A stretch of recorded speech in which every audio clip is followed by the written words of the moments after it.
Почитувани во прес-центарот на МИА е Боре Минов од Сдруженијето Храбро срце. Господине Минов, благодарам што сте во прес-центарот и добре ни дојдовте. Благодарам и на вас за укажаната прилика. Добро ве нашо. Така, господине Минов, како е да се живее во семејство, тоа да се преживува со лице кое што има механичко срце? Значи, последните неколку години, околу 5-6 години, е почеток на имплантација на девајс или механичка потпора на срцето во Македонија. Пред 3-4 години тоа се правеше во странство, во други држави, пред 3-4 години почна и во Македонија. Значи, тоа не е механичко срце, туку е помош на сопственото срце. Значи, тоа е една врста на мала помошна машина која се наоѓа во срцето и која работи на батерии и пациентот е зависен од таа механичка потпора. Значи, животот на еден пациент пред и после се разликува за 360 степени. Начинот на живење, па и на фамилијата, не само на пациентот. Значи, тоа не е едноставен начин на живење, тоа е живот на батерии. Значи, пациентот е приклучен нон-стоп на батерии и зависи од таа потпора како натаму неговиот живот ќе продолжи. Колку е тоа скапо, ефтино, веќе е релативно кога се работи за живот, но можам да кажам по нашиот стандард македонски, тоа е доста скапо одржувањето на еден таков пациент. Значи, тука се неделни преврски, проверка на електроника, контроли, лекарства. И можам да кажам дека со ова што ние го правиме, а веројатно и луѓето од државните институции кои најдоа слух последните години за тоа, имаме веќе добра помош од Министерство за здравство, каде што поголемиот дел од трошоците за пациентите го покриваат тие. Така, каде, еве, рековте во странство, меѓутоа и во земјава, каде овие интервенции се прават за да им се помогне на пациентите? Главно се прават во државната клиника Мајка Тереза во Скопје, каде што одговорен за тоа е доктор Јовев, кој створи последните години изворенен тим, каде што не само имплантираат механички потпори на срце, него ние последните години почнавме и со трансплантација на срце. Ние зборуваме конкретно за срцето, а веќе има трансплантации на црн дроб, на коскена срж, на бубрек имаше веќе и претходно. Значи, тоа е голем напредок. Колку чини таа механичка потпора на срцето? И тоа е релативно, зависи каде. Значи, некаде некој просек е околу 100.000 евра. Некој просек. Државата колку помага во овој случај? 100%. Значи, за да се имплантира механичка потпора на срце, 100%. Колку еве лица во земјава има со ваква механичка потпора на срцето? Последните 5 години бројот расте. Ние не би сакале да е така, но статистиката покажува така. Веќе има над 30 пациенти кои живеат со елват и биват механичка потпора.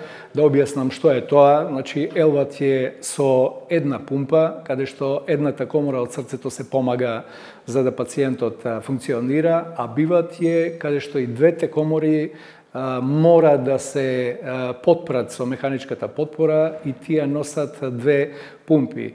Прво, тежината на тие механизми, за тоа што покрај тоа што во срцето се наоѓа одредена машина која помага, надворешните батерии имат и своја тежина. Тие тежат од 3 до 5 килограми и пациентот секогаш покрај проблемите што ги има е оптоварен и со тоа што мора да го носи.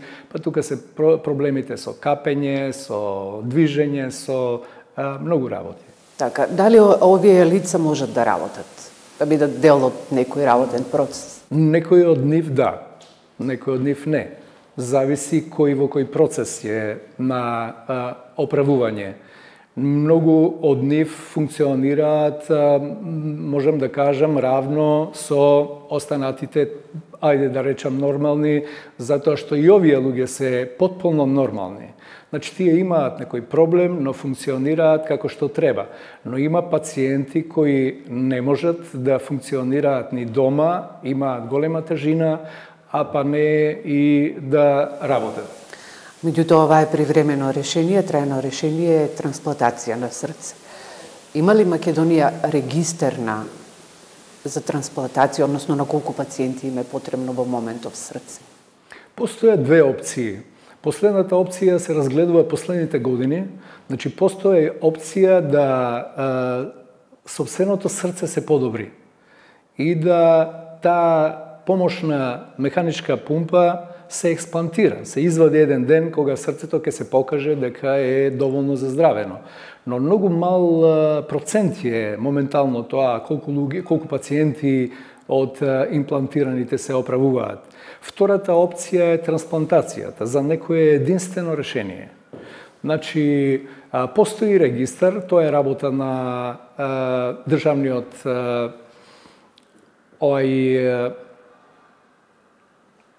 државната институција, координаторот за трансплантација, докторка Маја Мојсова и незините помошнички, но тој регистар е таен, не е од јавен карактер и веруваме дека тоа функционира баш како што треба, зашто последните години тоа се и покажува дека е така. Така. Колку, еве според вас, на колку лица во моментов им е потребна трансплантација на срце? Јас ја немам таа евиденција, за да можам да кажам на колку, но знам дека има доста лица на кои е потребен. Да предпоставиме дека тоа е бројка некаде од 30 до 50 лица, значи ние имаме околу 30 со механичка потпора на срце, но имаме и лица кои се без таа потпора, се во животно-загрзувачка состојба. И приоритетот на таа листа се дава на моментално најзагрозените, без разлика дали се тие со механичка потпора или се без неа. Позитивното е тоа што веќе во земјава се прави трансплантација на срце, расте свеста за органодарителството, но ми се чини дека е потребно поголема кампања, еве граѓаните да знаат на кој начин да се донира срце од некој близо кој што починува. Се согласувам. Дел од нашата работа на која ние работиме е и тоа да овие информации стигнат до нашите луѓе во државата и да сватат дека денеска можеби сме од едната страна, но веќе следниот ден можеме да бидеме и ние баратели на срце. И затоа мораме да ја подигнеме таа свест. Покрај нас, невладените организации и граѓанските здруженија, голема улога, ми се чини најголема, има државните институции кои се задолжени за тоа. Последните неколку години со трансплантацијата на срцето, веќе имаме десетина трансплантации, е голем, огромен чекор и напредок во Македонија. Но за да ние целта е да ние бидеме член на Евротрансплант зоната, а таа има своји услови, предуслови за да ние стигнеме да бидеме членка. Еден од предусловите е колку трансплантации се прават годишно по глава на жител и некои други за кои ние и доволно не знаеме, али знаат државниот координатор и екипата која го работи тоа знаат добро и нашиот пат напрема кој треба да патуваме е Евротрансплант зоната. Што значи тоа Евротрансплант зоната? Тоа значи дека од било која земја во Европската Унија, тоест од Европа, може да се добие срце, тоест да донира некој срце или? Се прави листа на ниво на Евротрансплант зоната и на таа листа пациентот кој може да го добие тоа срце, да објаснам дека секое срце не може да оди кај било кој пациент. Тоа мора да одговара по карактеристики кои тие претходно ги прават. И ако да речеме една предпоставка дека во Шпанија имаме донор, а таму нема потреба, не може да се донира, нема таков пациент кој може да го прими тоа срце може да дојде во Македонија или обратно. Значи, таа соработка ја прави малце повозможна таа цел која пациентите ја имаат. Што недостасува нашата држава да биде во таа зона? Па ние сме на почеток. Ние, да речеме, ја немаме уште постигнато таа бројка која Евротрансплант зоната ја бара и веројатно тие одредени други барања кои тие ги имаат, но затоа ние работиме на ова да се подигне свеста кај нашиот човек во Македонија, да имаме се повеќе донори за да можеме ние некако едно со друго е врзано за да стигнеме до таму. Јас верувам дека кај нашиот народ ја има таа свест, но ние само треба да ја подигнеме и пробудиме. Значи, во поголемиот дел од државите во Европа за дарувањето на орган решава фамилијата после мозочната смрт на еден пациент. Тоа не е пријатна работа. Тоа е доста тешка одлука на фамилијата. Но има некои држави кои направиле да се прават донорски картички, во кои ние кај нотар подпишуваме дека сме органодарители без да се праша фамилијата. И нашата цел на нашето здружение е да тоа го постигнеме, да се донесе таква законска регулатива во нашата држава, за да тоа некако полесно мине таа целата процедура. Така, одредени земји тоа го имат решено и со личните документи, на кои што им пишува дека одредено лице е органодарител. Дали вие инсистирате еве на ова, за да биде јасно? Да, баш тоа. Дали тоа ќе биде одредена донорска картичка или тоа ќе биде на возачката дозвола. Најчесто тоа го пишува на возачката дозвола, кога ние самите решаваме дали да, дали не, и на возачката дозвола или лична карта седно на одреден документ пишува дека лицето е донор. Значи не мора никој да се праша, веќе може, а тоа значи неколку спасени животи. Не еден, не се работи само за срце. Значи, еден донор може да спаси 5-6 животи. Така. Рековте дека е потребно кампања, меѓутоа на кој начин да се реализира таа кампања? Потребна ли е поголема поддршка од државата? Апсолутно. Државата тоа и го прави. Ние секогаш мислиме дека тоа е недоволно, што е многу нормално. И ние тоа го правиме преку делење на летоци, преку кампањи, преку држање на средби во кои тоа го објаснуваме. Па и државните институции веќе го подигаат тој процес се повеќе и повеќе, но сепак мислам дека тоа не е доволно за да го подигнеме. Ми се чини дека тоа е почетното во целата ситуација, да ние имаме што повеќе донори, на тој начин ќе спасиме повеќе животи, ќе стигнеме до Евротрансплант зоната и веројатно ќе се подигнеме на едно ниво повисоко во Европа, па и онака ние сакаме да влеземе во Европска унија. Така. Трансплантација на срце се врши само во Скопје, меѓутоа дали е потребно да се има еве на државно ниво барем едно возило за трансплантација на срце и од другите болници во земјава?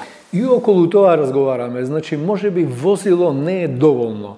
Брзината на реагирање, тоа е еден процес кај што срцето од донорот треба да се експлантира, па да се заштити, па да се однесе до одреденото место, па таму да се чека пациентот на кој треба да му се трансплантира. Значи, тоа е еден рокот на траење на органот е ограничен.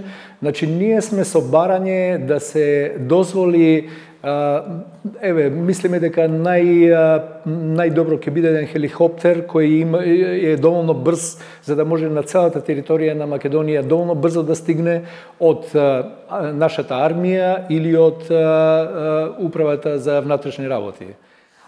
Дали знаете во каква состојба се пациентите на кои што им е трансплантирано срце?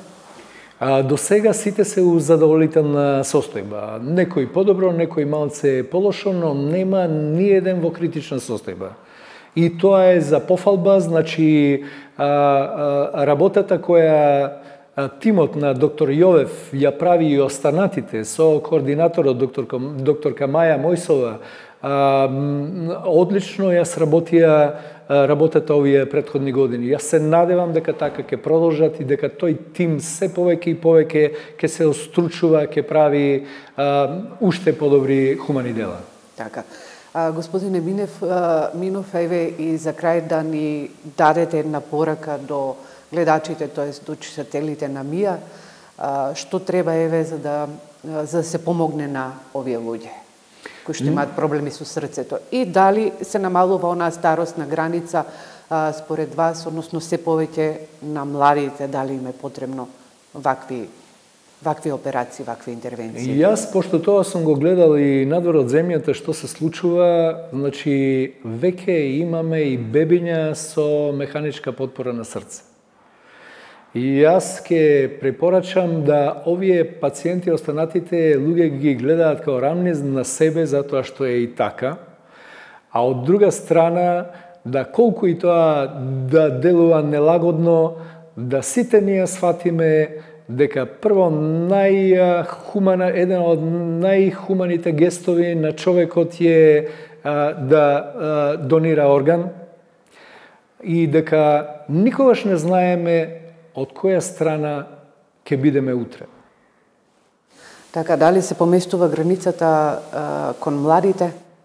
Да, апсолутно, тоа го реков, дека кога кај бебиња се имплантира, што да кажеме за останатите. Веќе е жалосно, млади луѓе кои имаат 15, 16, 20, 25 години се веќе за имплантација на механичка потпора на срце. Господине Минов, ви благодарам на разговорот. Благодарам и на вас. Почитувани гледачи на МИА, ова беше разговорот со Боре Минов, член на Сдруженијето Храбро срце.